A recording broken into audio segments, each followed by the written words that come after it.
Wonderful.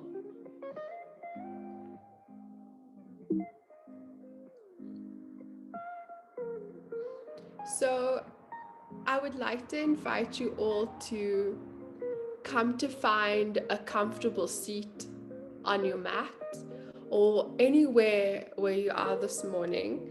If you'd like to sit up straight or lay down, really just do whatever works for your body this morning, honoring where you are and where you're at. And then just ground your seat down, feeling rooted into your mat, a blanket, or a pillow that you might be on.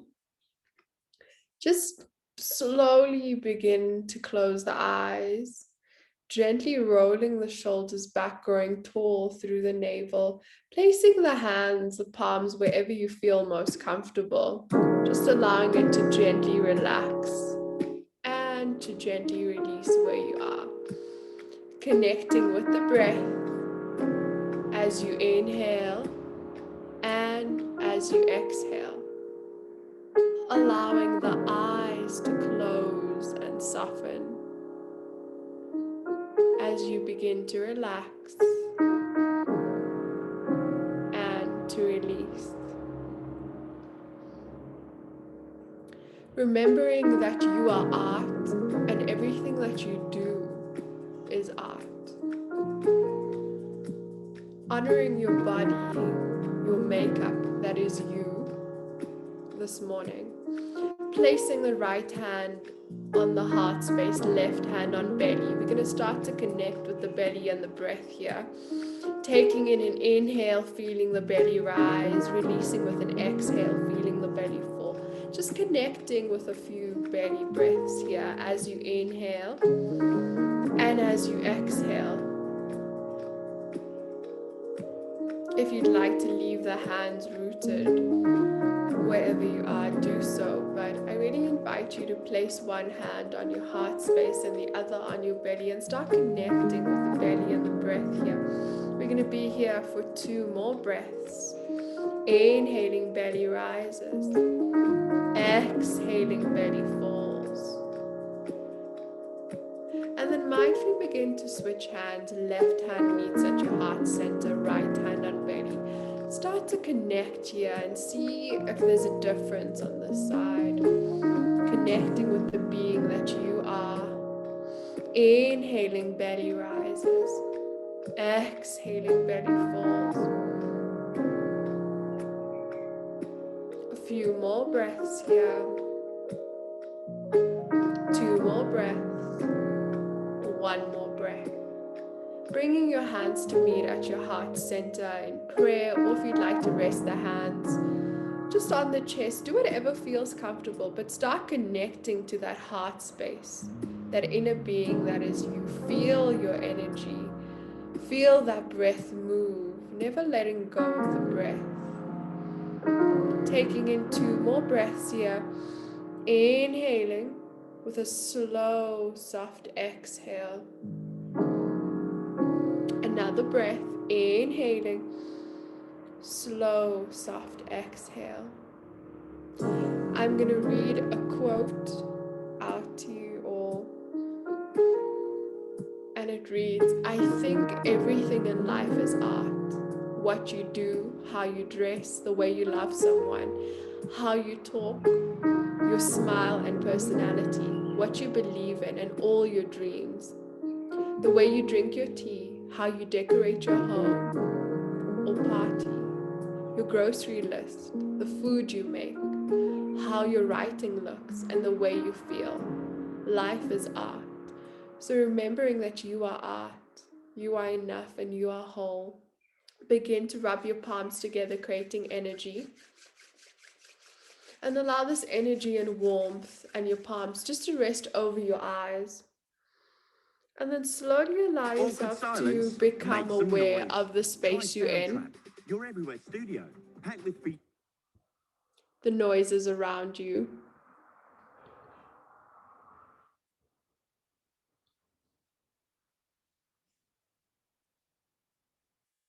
How your breath feels where your mind is at.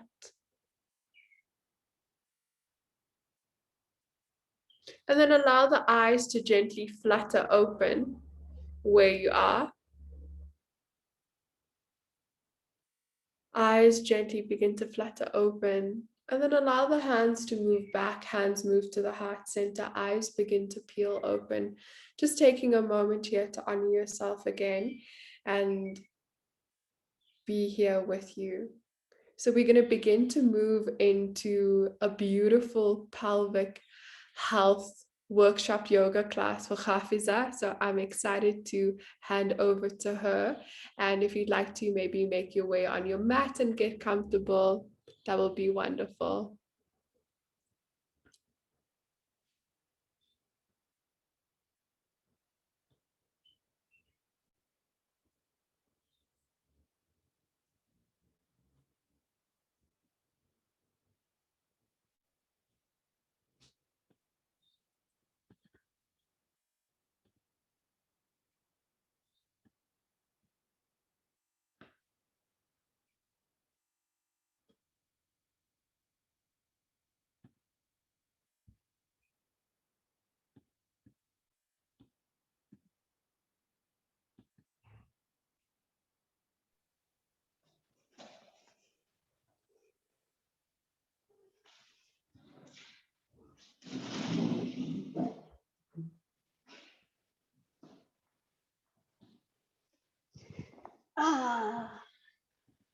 Morning, my beautiful sisters. Can you hear me?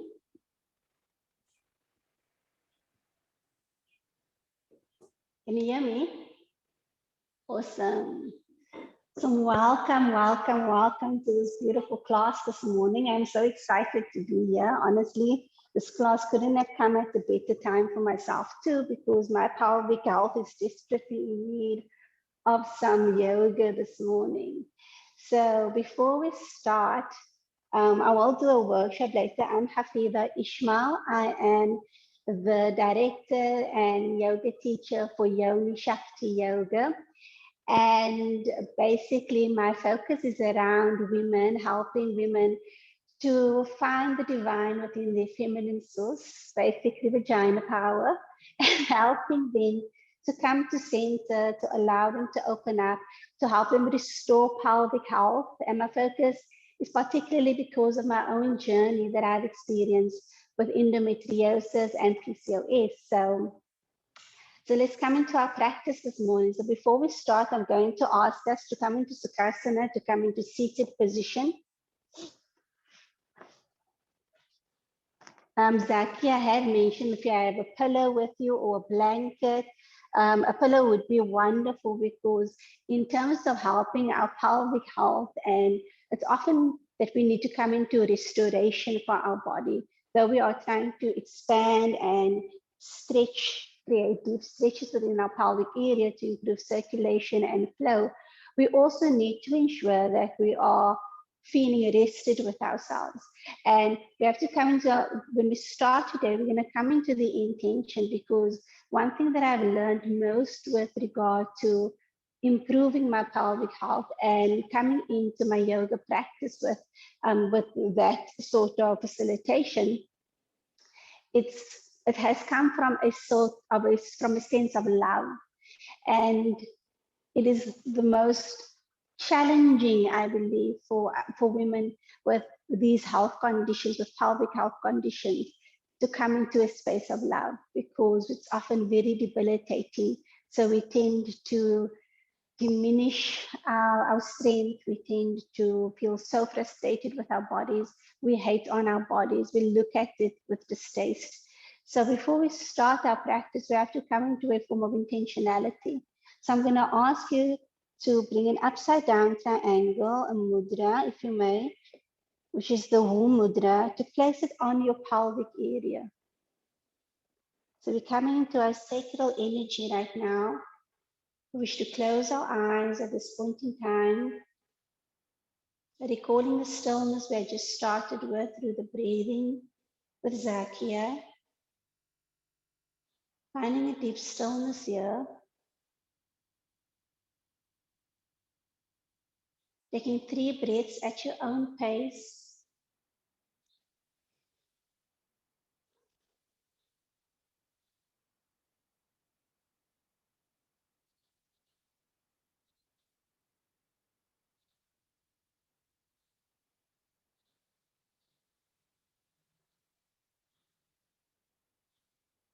And coming into a space of intention, into a sankalpa. So while we are here, coming into the affirmation and intention that I honor my body. I love my body. I love the endurance, the resilience, the courage it takes to move through my day. I give myself the capacity, the space, the allowance to heal, to feel, to embrace, to hurt, to open up, to be. It is okay where I am. It is okay how I feel. It is okay to rest. I offer myself love. I offer myself peace. I offer myself acceptance. I offer myself pure embrace of friendship, of solidarity, of company, of deep, deep soulful love. I am enough in all that I am. The pain I feel teaches me, loves me, gives me opportunity, and opens up aspects of myself I had not known before. Take a deep inhale and exhale.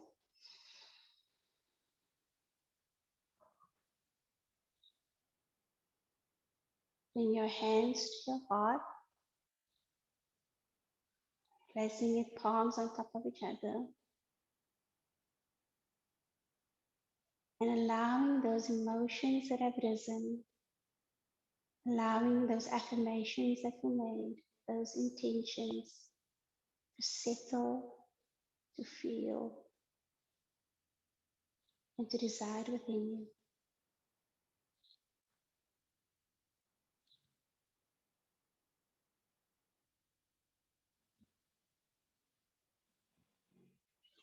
You open your eyes slowly and bringing your hands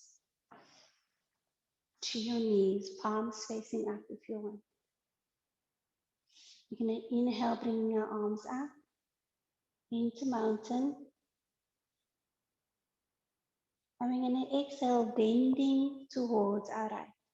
Just want to stretch the upper body slightly before we begin our practice. Inhale back into mountain and exhale, bending to the left.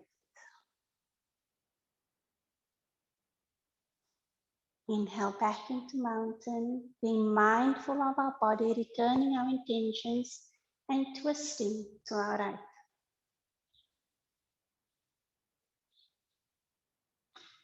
Inhale into mountain and exhale, twisting to our left.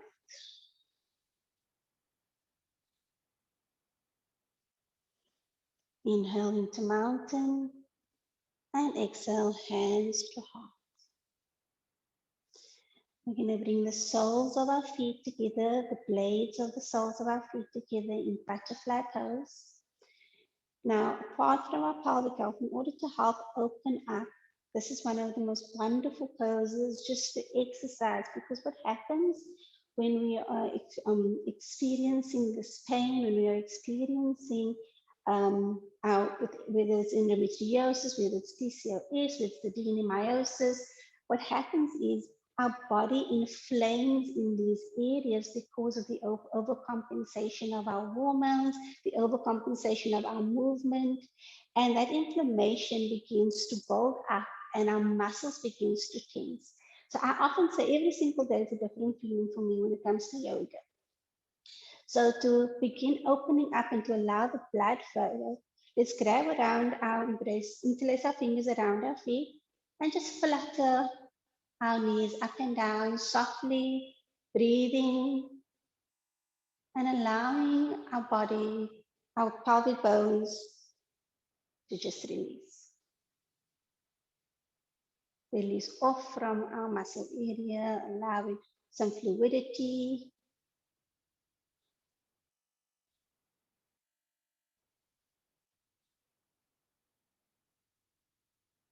Close your eyes, breathing.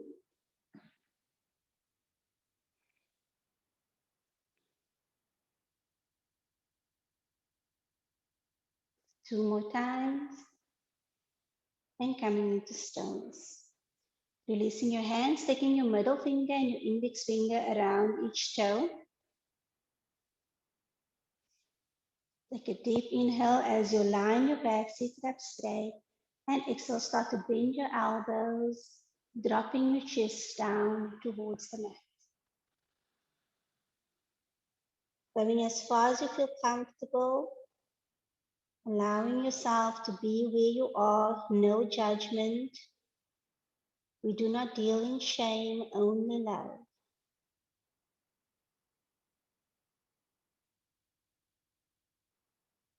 Breathing, you should feel your pelvic muscles begin to stretch. Your body speaking to you. Do not overextend yourself here. But as you're breathing, try to deepen into it to allow for a deeper stretch. Keeping your bones, your seated bones on the floor.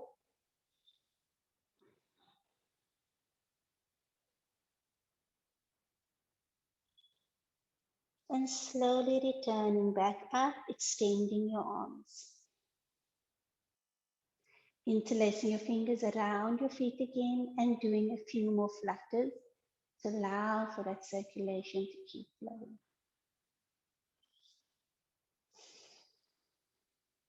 And slowly coming to stillness. You're going to bring your right leg, your right sole of your foot down. Bring your knee on the inside of your left leg. Of your left foot, my apologies. Your knee and your thigh on the inside of your left of the sole of your foot. You're going to inhale, arms up. And exhale, you're going to twist towards your left.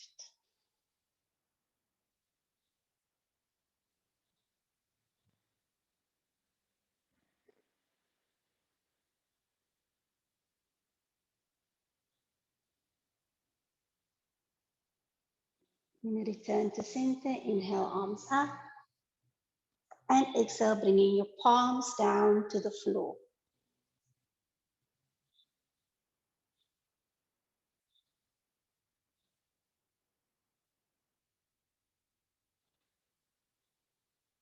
Slowly lifting up, bringing your knee back and coming back to butterfly. We're going to do the same on the other side. So we're going to bring your left knee into your right sole of your foot, making an L shape with your knee, with your leg. Inhale, arms up, into mountain, and exhale, twisting towards your right.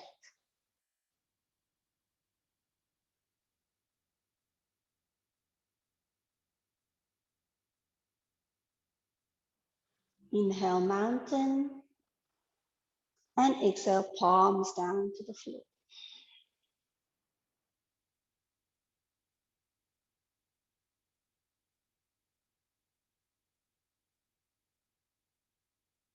Slowly coming up and returning back into butterfly. You're going to bring your legs out in front of you. Bring your legs wide apart, as wide as you feel comfortable. Feeling your stretch already beginning here. You can bring your pillow if you wish here. You can even stack your pillows, because what you want to do is you want to create an extension within your obturator nerve over here, which is the inside of your thigh, and you also want to bring it from the outside as well, so from your glute section.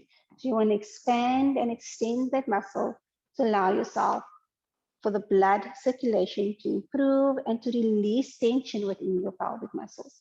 So you want to bring up, so you're going to inhale into mountain and exhale forward fold onto your pillows.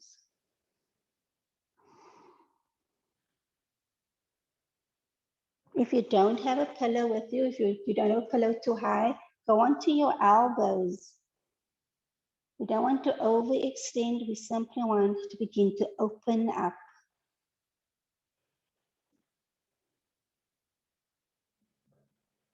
Part of what yoga has taught is to be patient with our bodies, to allow our bodies to move how we can, how it's possible. Every day is not the same. So we be where we are, we move where we are, and we do it with kindness and with the spirit of ahimsa.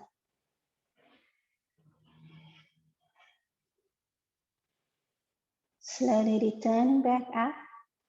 Bring your pillow to the top of your mat. I'm going to put it on this side, it's easier.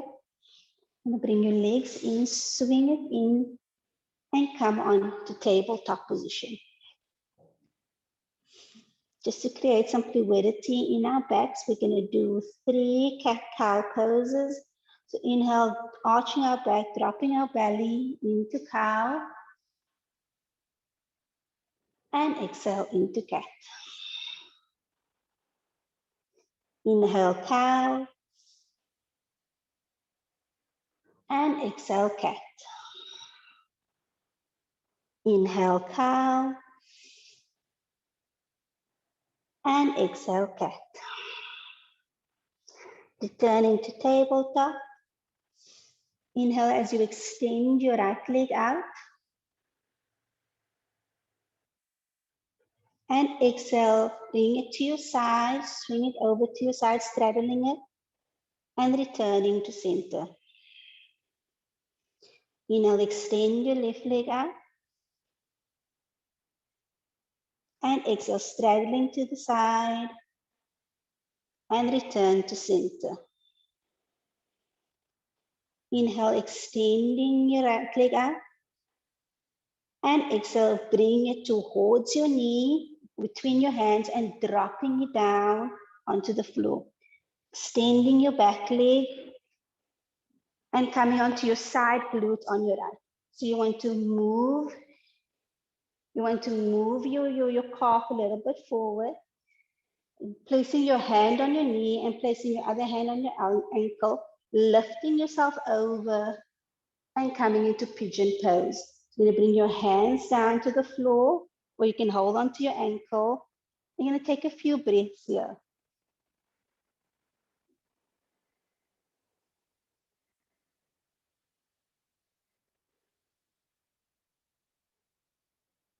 Pigeon pose is one of the most miraculous poses in helping with my pain. I do it every night before I go to bed. It helps me to sleep better. It helps me to release my emotions. It helps me to feel more connected with my body. Once bring your pillow closer to you, and drop down slowly once you feel ready into sleeping swan, extending your arms out and dropping your head down.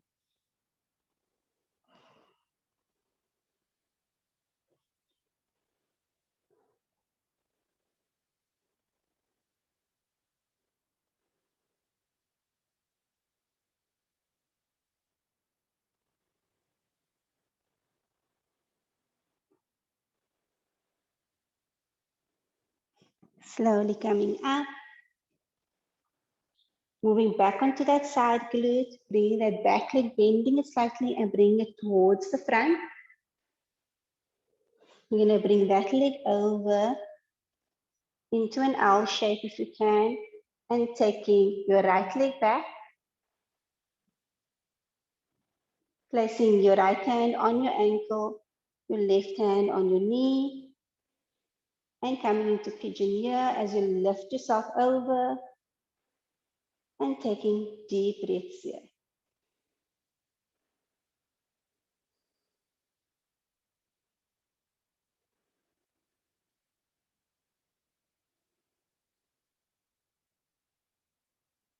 Once you are ready, you can slowly drop onto your pillow,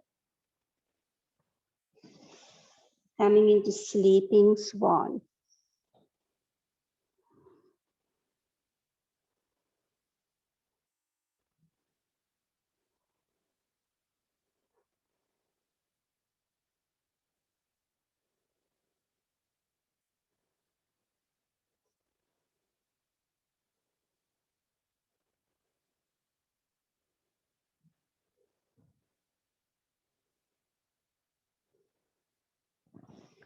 Slowly lifting up. I would recommend when you are in these positions and you're doing your restorative practice, I would recommend for you to stay in it for about 20 to 30 seconds to help with the pain. So you're going to bring your back leg forward again, and we're going to come into tabletop position.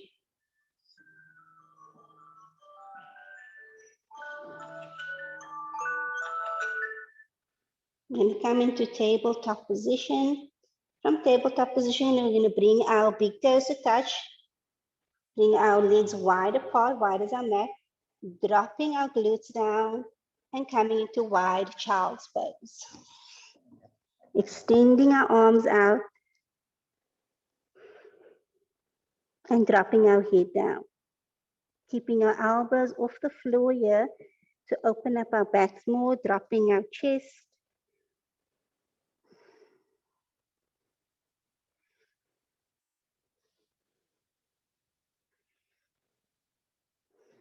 Breathing here, returning to our intention,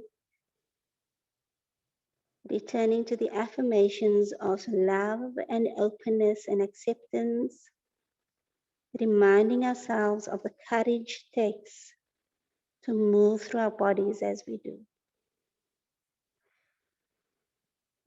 Slowly walking your hands in, lifting onto your toes, and coming in to Malasana, goddess squat.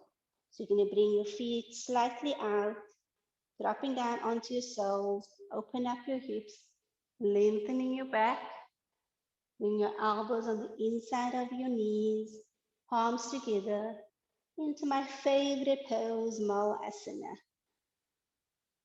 This pose is so bountiful that it connects us, it grounds us, it opens us up, it improves digestion, gut health. It opens up our sacral chakra, our root chakra, moving the energy all the way up towards our crown.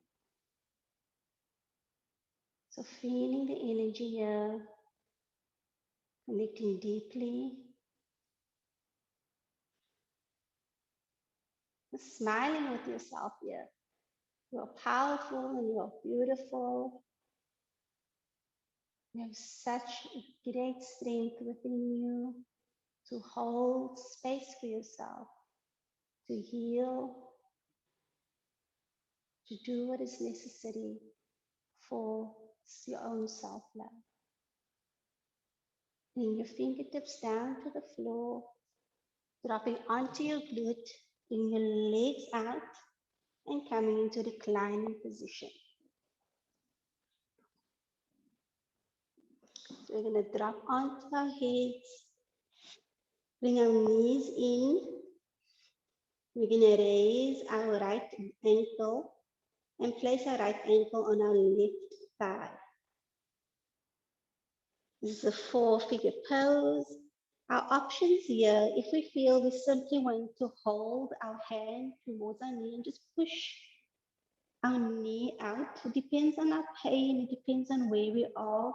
If we want a deeper stretch, what we can do is we will interweave our fingers through the space, grab behind our left thigh, interlace our fingers behind, take a deep breath, and exhale as we pull into our chest, opening up our hip on our right side.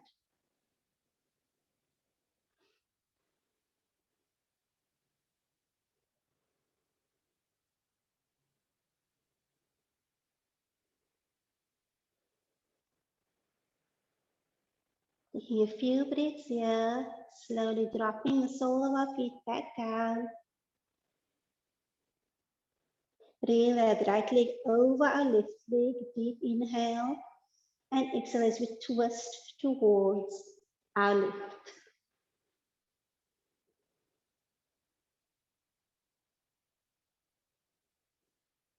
Returning back to center and releasing our leg. We're going to lift our left ankle, placing our left ankle on our right thigh. Again, our options are to either push the knee back, depending on where we are, or we can interweave through interlacing our fingers around our thigh or behind our thigh. Deep inhale and exhale, pulling into our chest.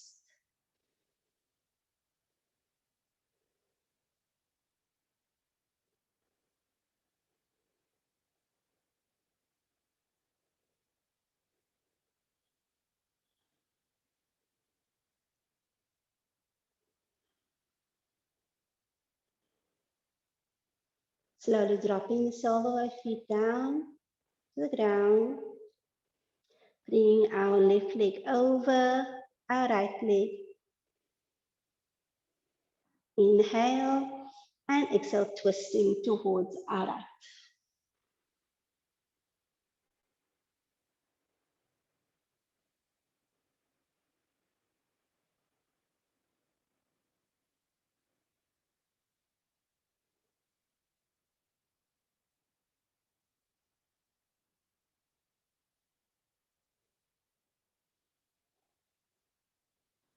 Returning to center, bringing both of our soles of our feet down. We're going to bring our feet about the width of our mat. We're going to place our hands on our pelvic area, on our sacral area. We're going to close our eyes, bringing back into our womb mudra. And we're going to window wash with our legs from side to side. This is what we call pelvic presence. I want you to come full awareness, be aware of how your pelvis is feeling as you're doing the movement. Notice what you are feeling for yourself, what is coming up for you. Notice where there is tension, and simply just connect to your pelvic area, connect to your womb, listen to your womb. She has so much knowledge to teach us. So moving from side to side, keeping our hands on our pelvic area, on our womb, just breathing as we're moving from side to side.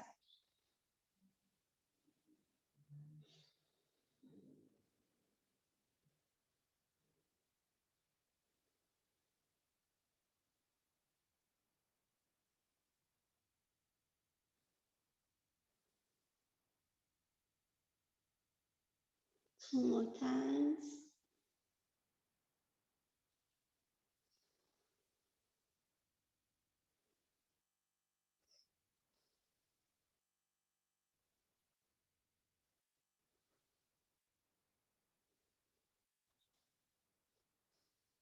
And returning to center. Keeping our hands, they bring the soles of our feet together. Eyes closed. As we come into reclining butterfly, ending of our practice this morning, reconnecting once again with deep affirmations. You can say this aloud. You can say it. You can allow my voice simply to resonate within you. I love my body. I love my mind. I love my soul. I intend to take care, to honor, to give space, to give acceptance, to forgive, to not judge myself, my body, and all those things I cannot control. I intend to facilitate my healing the best way I know how, and learn and educate myself to be better, for my own self-healing and my womanhood. I am enough as I am. I am powerful. I am resilient. And I am courageous. I honor myself. I honor my body. I honor my mind. I honor my soul. I honor my womanhood. Take a deep inhale and exhale.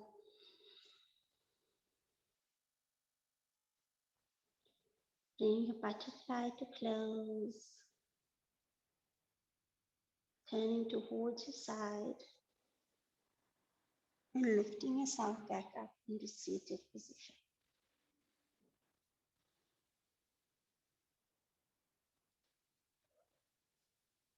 I thank you for this beautiful practice, and I thank you for opening yourself up to your own pelvic healing this morning.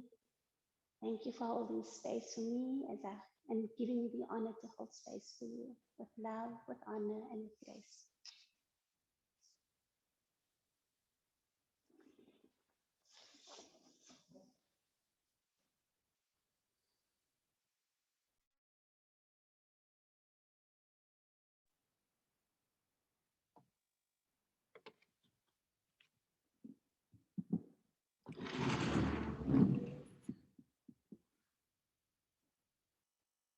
I hope you are feeling so wonderful right now.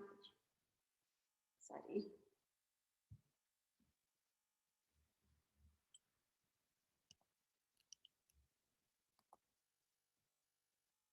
Just checking if you can hear me.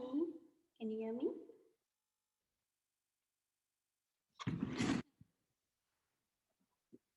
I'm so excited to be here, and I hope that was a beautiful practice for you. If you have any questions, please do share them, and to offer whatever you need or whatever questions you have, please share them in the chat. Like Zaakiyah said, this is an open space, this is a loving space, and we're here to learn about endometriosis, and we're here to learn how to love ourselves through this process. So I'm going to share my screen. I have a bit of a presentation for you to tell you my little journey and to share some inputs with you. If you can just bear with me for 2 seconds.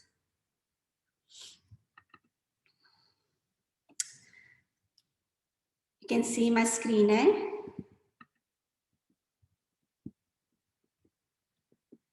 Okay, it's great. All right, awesome. So basically today's topic we were looking at is really endo, or is it just me? And this topic was actually by accident that we came up with it, that Zaakiyah and I, and it was so wonderful that we ended up just feeling it works perfectly, so let's just do it and keep it this way.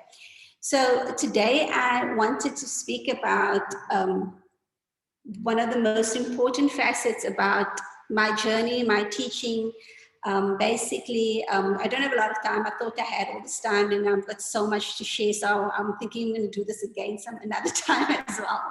So one thing I wanted to really bring across, that if anything beyond just the teaching and the education that will be provided today, one of the things I want you to hold sacred for yourself is these words that I have told myself from when I was diagnosed about 12 years ago, is that I do not deal in shame, only love. And these words have taught me great courage in terms of how I have approached my endometriosis over the years. So my story is a very long one, but I'm just going to really, if you want to learn more about my story, you can go to my website to learn the full take of my story. But basically, I was diagnosed about 12 years ago. I was early married. I was about a year married, but I had experienced pain and tremendous pain growing up since prepubescent all the way into my adult years. And, you know, it was one of those things that were told to us, you know, my mother had pains when she was younger, so you will have pain, so you're just like your mommy kind of a thing. And that was sort of the common thread, and that was the common knowledge. So like, you know, that's okay, it's normal for me to have this because my mommy had the pain too. So that was the kind of thinking that was brought to me and what I carried with me over the years. But the pain only became worse and worse as the years went on. And I was probably, when I started experiencing the yearly intensity of endometriosis, I was about, like I said, I was a year married, and we were also unable to conceive at the time, and we were struggling. My pain was quite extensive. I went to the hospital like 3-4 times. They had no idea what was going on with me. I was diagnosed, I still have appendicitis, and I've got some kind of infection in my gut. And then it was probably gallstones, then it was just gastro. And you know, they gave me a whole list of a number of things. I was hospitalized so many times. And for like 3-4 months of intense pain, the doctors had no real inputs to give me. And eventually I started doing my own research and thinking and believing and knowing that this has got to do with my womb. I can feel it, my entire intuition. And this is where the feminine instinct really comes from. It's telling me that, listen to your womb, go see a gynecologist, go and speak to somebody else, go get us another opinion. And that is when I found that I had endometriosis, and I was sent for an emergent surgery. And within that surgery, I had already gotten stage 4 endometriosis. So basically there are 4 stages to it. And by stage 4 endometriosis, it's the intensity of how the scar tissue, the cysts have grown into the various, as spread across your body. So we will come into how the spreading takes place and what actually happens with regard to endometriosis. So yeah, I felt very helpless. I felt ashamed. I was the only one in my family at the time that was experiencing it. My sisters, I've got 3 sisters, and my sisters are healthy. Well, my baby sister also has endometriosis now, but at the time, they have babies already. Nothing's wrong on their side, and I was just by myself. No one really knew what endometriosis was. So one of the key things I did was I went on a mission to learn. And since then, I have been on the mission to learn about endometriosis and how to improve my lifestyle, because I believed then that I cannot and will not let this condition define who I am as a woman and define who I am as a human being. And I particularly wanted to take my power back, in a sense.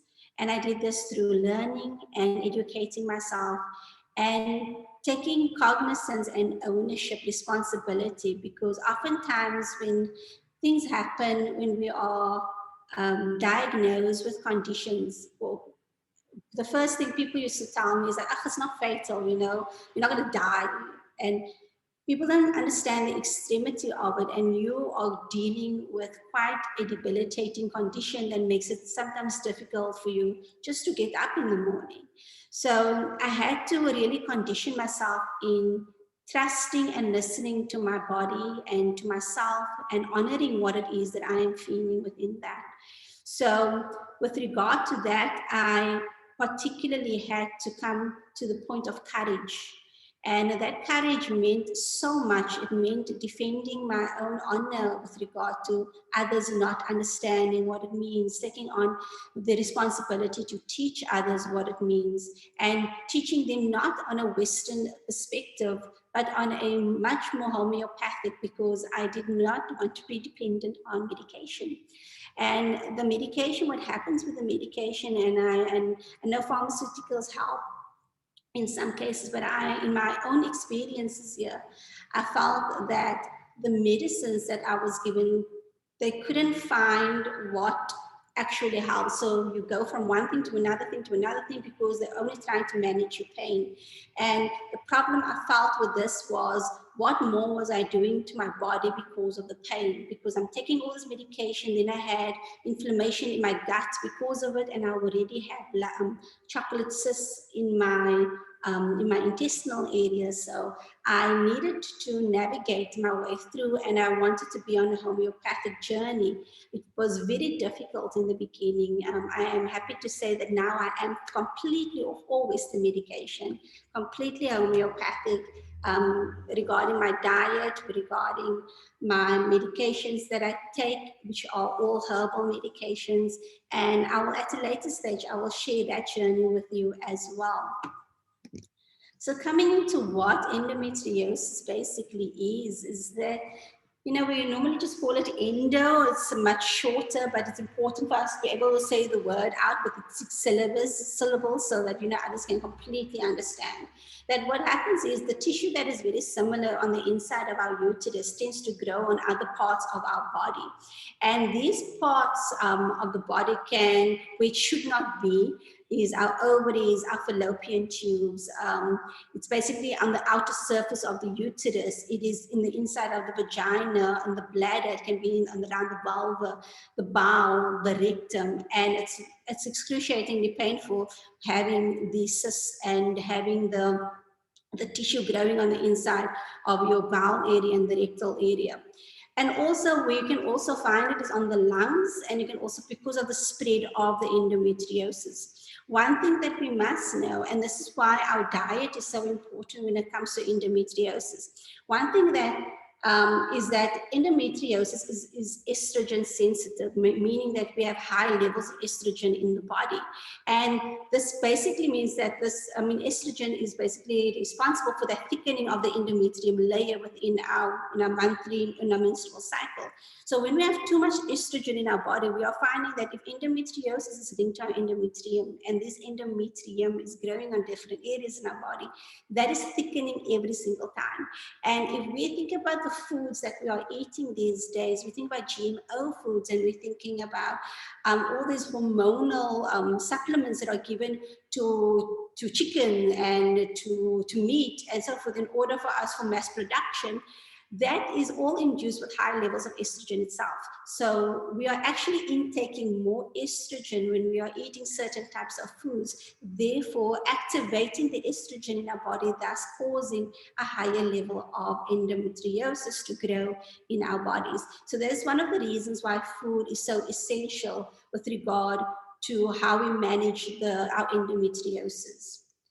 I want to add that although essentially, I know a lot of people that when they say these terrible things as though, it's not fatal, deal with it kind of a thing. And when they say things like that to us, it's very difficult to manage those words. But essentially speaking, it is a life-altering condition. It's not a fatal condition. And it's important that we understand that as well, because it's difficult to manage, but it is manageable. And it's based on how we offer ourselves that love, and it's based on how we manage ourselves in our everyday. So some of the symptoms which are quite important it's basically pain is one of the key symptoms in terms of knowing whether you have endometriosis or not. And that pain resonates from various areas. We're thinking about from our menstrual cramps. Now, we know that when we get our menses, it can be very painful for most women, but it shouldn't be having such an extreme painful menstrual cramps, because that is not normal. We have been conditioned to believe that pain is normal for women, and it's not. So when our pain becomes excessive and when our pain becomes consistently worsening over time, this is something we need to look at. Because if it's not endometriosis, there are a number of other conditions it can be, or it can just be because of an irregulation within our hormones, which also can lead to various other conditions. So we're looking at polycystic ovarian syndrome, we're looking at adenomyosis, we're looking at even, moving into the IBS it can cause vaginismus, it can cause so many other conditions that can really become excruciating. And the worst of it is when you're sometimes experiencing more than one condition at a time. The other thing is when we have chronic lower back, leg, and pelvis pain, and with endo, we find that lame leg syndrome is very common, and it's not just lame, it's heavy leg syndrome. It is, and with that heaviness comes sharpening pains as well. So those are also symptoms of pain during or after sex. Now, this can be quite challenging within relationships. It's important that your partner is educated with regard to endometriosis, to understand the right times to be engaging engaging in sex with endometriosis, because it can be quite painful, because a woman can actually, with endometriosis, can actually experience pain due to an orgasm. And I'll explain this in a very short way if I possibly can. I'm already a bit over time as I'm going. But what happens is our pelvic nervous system, as well as our autonomic nervous system, is very complex within the pelvic area. And our autonomic nervous system is fitted around all the various areas within stimulation for a woman can take place. And that can be all the way from the rectal area into the entire pelvic area, the ovary, the uterus, different elements of the uterus, the vaginal canal, moving that can move all the way up into the earlobes, all of those things. So the autonomic nervous system links to the spine that sends receptors to the brain to actually activate that stimulation for a woman. So if our pelvic nervous system is inflamed due to the endometriosis, and therefore our muscular system is therefore inflamed as well. So we already have a lack of circulation coming in to our body. So when we are experiencing orgasm, or when we are stimulated in that area, that nervous system also expands, which expands with the inflamed pelvic nervous system, and the receptors that goes to the brain is both pain as well as stimulation. And this can be quite extensive, because now the muscular system has overworked within that space. It has expanded and contracted, and therefore become more inflamed because of friction, because of movement, because of positioning, and that causes more pain essentially within when engaging in sex. So just to understand what that actually means and why that happens, it's sometimes very important when you are engaging in sex just to navigate if there is swelling within, whether your body is feeling ready for sex, and not to just engage because there is the desire. So it's important also just to make sure that we understand our bodies and we offer our body that kind of honoring as well. Intestinal pain is another one, which is most likely when the little chocolate cyst that grows, which is the bundle of blood clots that grows, can also happen on your abdominal area, on the intestinal area. It can actually cause that there's a fusion with your intestines. It's something I've experienced and I still experience. So once that fusion takes place, if you are eating, like we spoke earlier about, estrogen sensitive foods, or you're eating foods that you're not supposed, like red meat is one of them, that can cause this kind of irregulation that swells up, and therefore can cause quite intense pain within the abdominal area. And then obviously pain for bowel movements, which comes with the mess, because again, there's swelling that takes place. I'm also going to look at fatigue is another one. It's a daily one. It's a common one. It's a very difficult one. There's a number of ways from a homeopathic perspective that you can help. Tissue salts, mineral salts helps with fatigue. You can also make sure that you drink herbs. Also trying collagen helps. So there are a number of ways that can assist with helping you with fatigue on a daily basis. And one of the key things is also around infertility. Or not being able to get pregnant. In my experience, we have had, my husband now, we've had about 4 miscarriages, and the pregnancy, the conception hasn't even led to a point of where there was real formation, because what happens is when the missed period had taken place and the conception had taken place and then the missed period had happened, the blood chocolate cysts that they call them from the endometrial side that burst along with your menstrual time, that is confused because your menstruation didn't take place. So in my case, what had happened was When the conception took place, those blood cysts burst around, let's say, about 2-3 weeks after conception, and then takes the egg with it. So that has happened in all 4 cases within my situation. So infertility is, but it is not uncommon for women to also fall pregnant. It is just a symptom of, and there are a number of women that have been blessed enough to be able to have conceived with endometriosis. I come back to courage because courage is the thing I remind myself about all the time. I'm very inspired by Brené Brown in terms of vulnerability and honoring my vulnerability. And that reminds me that everything that I do and how I do it around endometriosis and serving and doing the work that I'm doing through Yoni Shakti Yoga is really around courage. Knowing that it is okay where I am, knowing that I will try again tomorrow. And that is okay, that is enough. So, you know, we just have to honor ourselves where we are and what we need for our bodies and for ourselves. I'm not going to go too much into this, but the growths that happen in the endometriosis with the chocolate cysts that I had mentioned earlier on. So these are little trapped blood that happens and they form cysts. So they small little, they call them chocolate cysts because it's little blood cysts that can grow all over those areas I'd mentioned earlier on. Inflammation is also caused because of these endogrowths that happen. And with that, you have your scar tissue that comes, and that scar tissue can become web-like, moving from maybe webbing from one cyst to the other cyst on different sides of our bodies. So you have that swelling in the pelvis, you have the groin area, the ovaries, the gut, abdominal area. So that's where the inflammation really resides.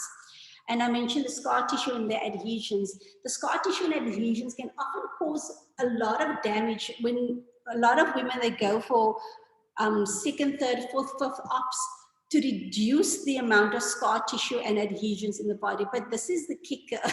The kicker is they do that to reduce the amount of scar tissue, but end up, because of the operation, causes more scar tissue and adhesions in the body because the body is trying to heal again. Scar tissue is basically the healing tissue that comes after there has been damage done to the body. So the one thing we must understand is that with endometriosis, the body is going through trauma. And we have to honor that trauma and grieve that trauma. We cannot teach our bodies that, yes, it's just something I'm dealing with. It's not just something you are dealing with. It is something that has immense impact on our womanhood, on the way we engage with others, on the way that we observe and love ourselves. It is something that needs forgiveness. It is something that needs grieving. It is something that needs love. It is something that needs healing. It is not something that is just that we are dealing with. There is so much that comes with having endometriosis, and there's so much honoring in that process as well that needs to take place.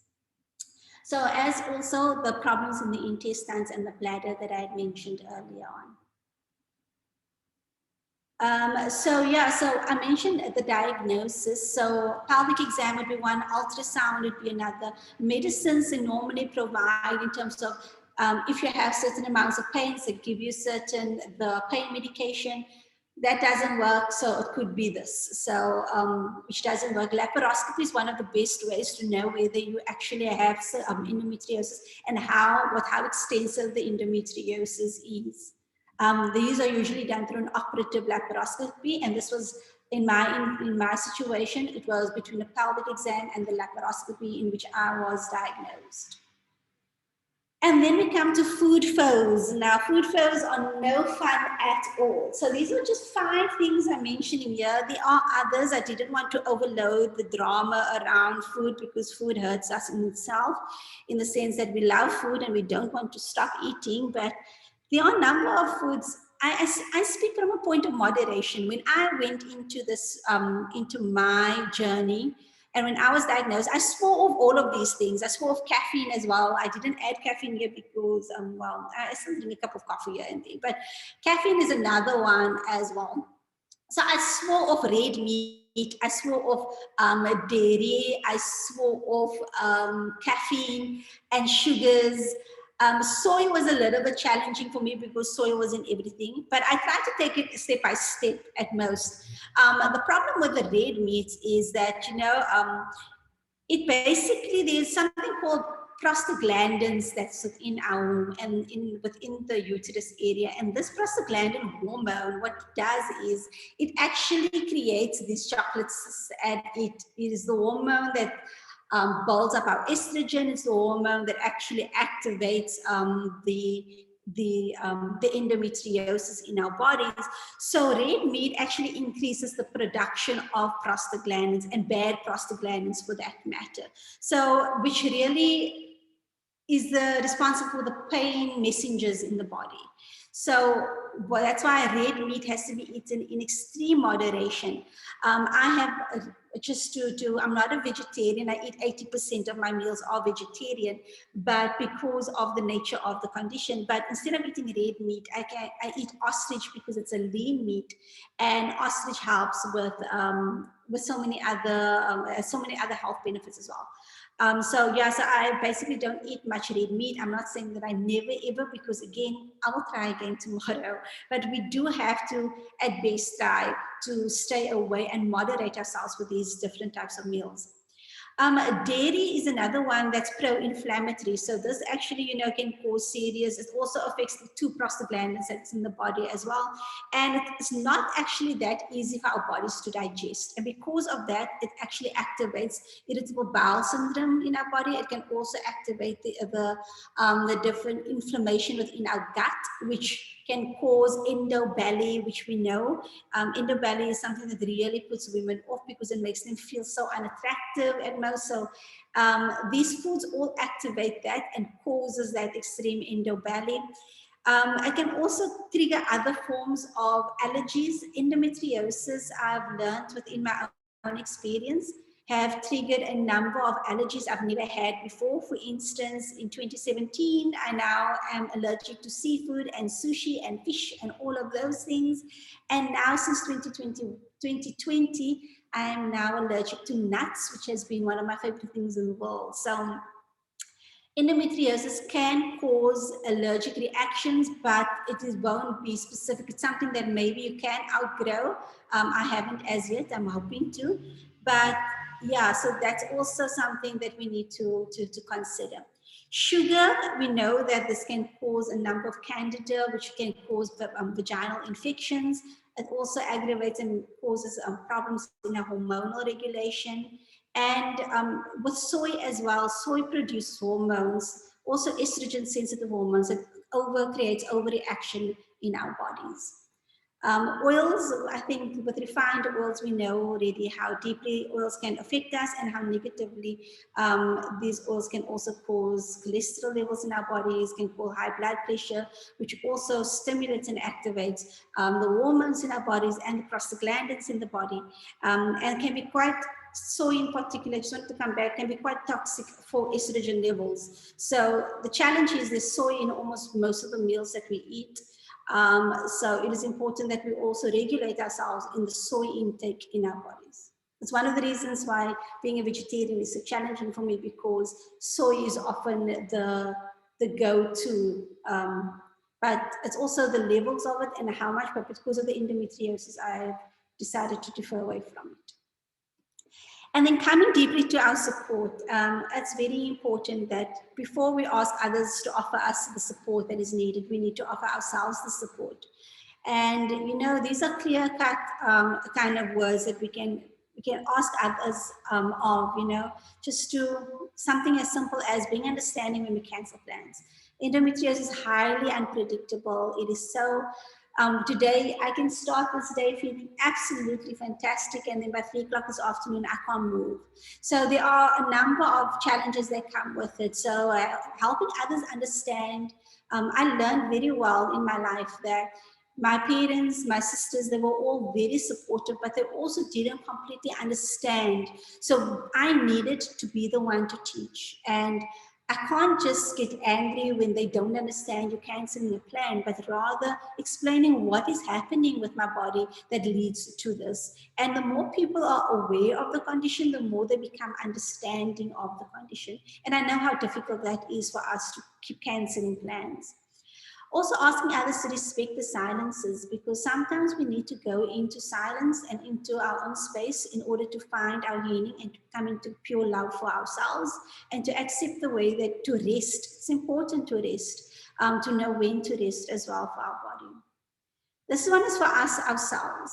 Understand that when we speak about our condition, we are not complaining, but that we are in, and we are, this is twofold, that we are not complaining, but we are sharing information. And then the other side of that is that when we don't tell people what is going on, we have to make them understand just because I'm not saying these things doesn't mean that I'm not going through it.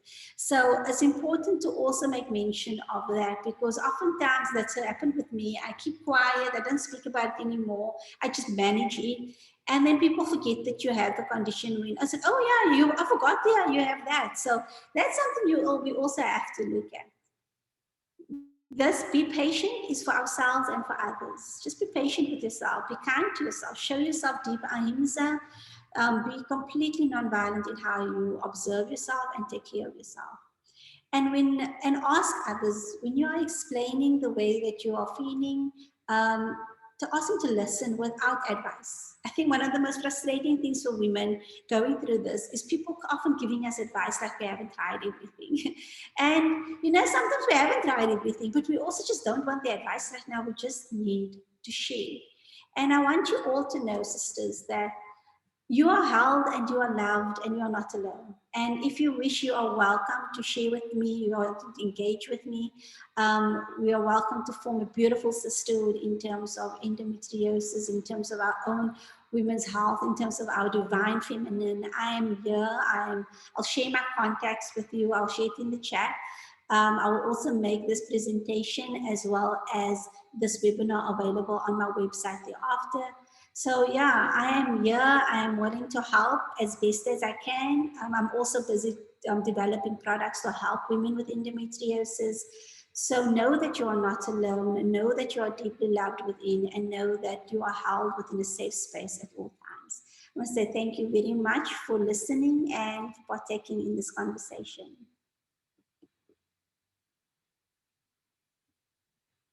Zaakiyah. Beautiful. Thank you so much for sharing all the wisdom. I feel it. I think everyone does. Such beautiful comments coming through. Thank you everyone so much. We are past time, but I personally feel that we need to maybe spend more time unpacking some things from Gafieza.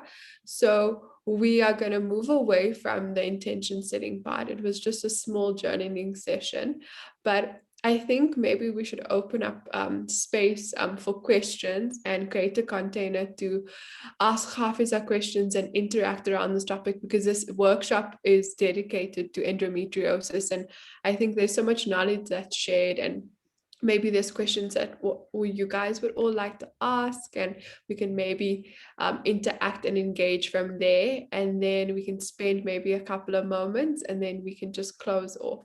So if there is any questions, please pop a question mark in the comment section or an exclamation mark if there's a comment, and then we'll open up the chat, and then you're welcome to unmute yourself and go ahead.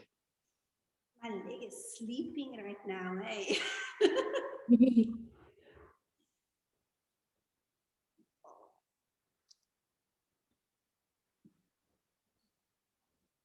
Not seeing any questions as yet.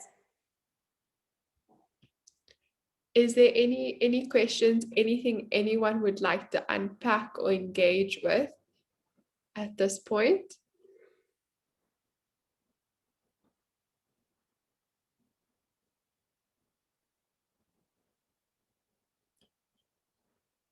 Cool. Okay, I think everyone seems seems good for now. Cool. if there really is anything else that you would like, you're always welcome to contact Gafieza and maybe unpack things one-on-one. Thank you all for the comments that are coming through. It's lovely to see that this community and space is here. Gafieza, is there anything you'd like to add? Say that Amy was indicating that with the PCOS and she's keen to share, but thank you. Is there anything you want to share, Amy? Oh, not keen to share. My apologies. Okay.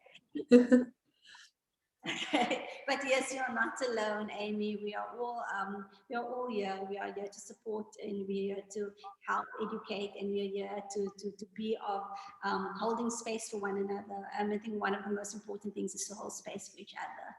So I will share I'm going to place my details, my email, my website details as well.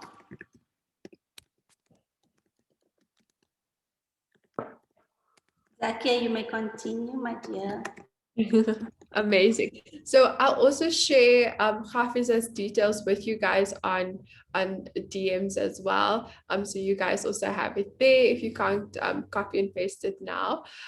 So you'll also have that as well. So I think just to close off this beautiful morning, it's been absolutely amazing having everyone on and just share and listen and move with us. And I think when we move through anything, it just allows us to release. And I think just to close off, I'd really like everyone to begin to find a comfortable seat or wherever you are, maybe placing your hands underneath your collarbones, just connecting again with your heart space here.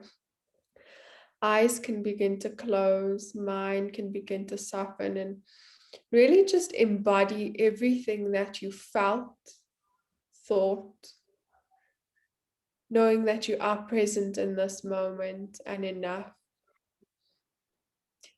Taking in a few inhales through the nose, slow release with an exhale through the mouth.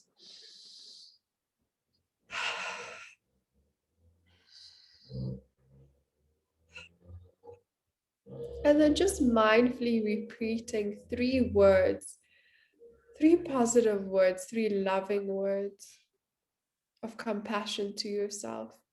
Whatever those words may be, just allowing them to appear in your mind, reminding you of who you are. And then just finding a moment here of stillness with yourself.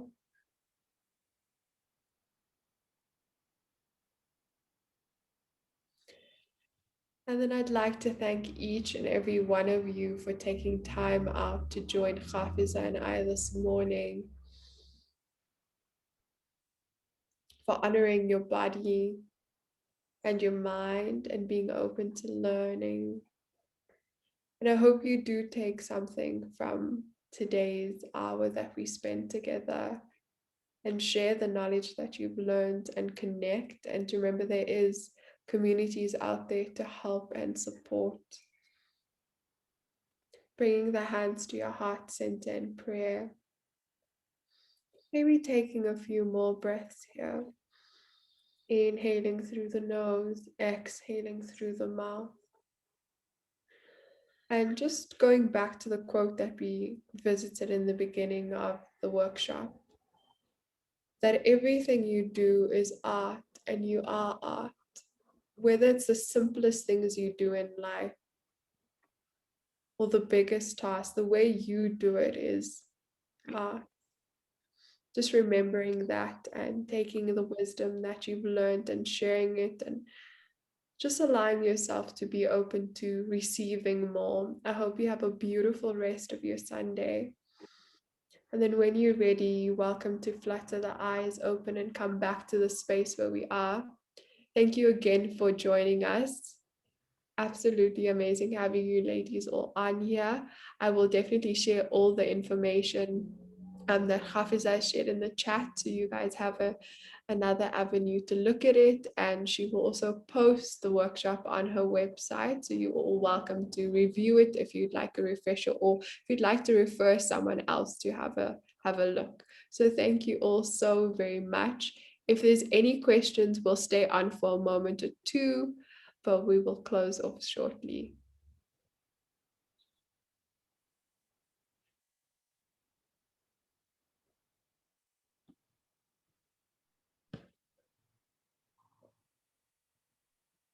Thank you, Anika. Thank you, Amy. Thank you, everyone.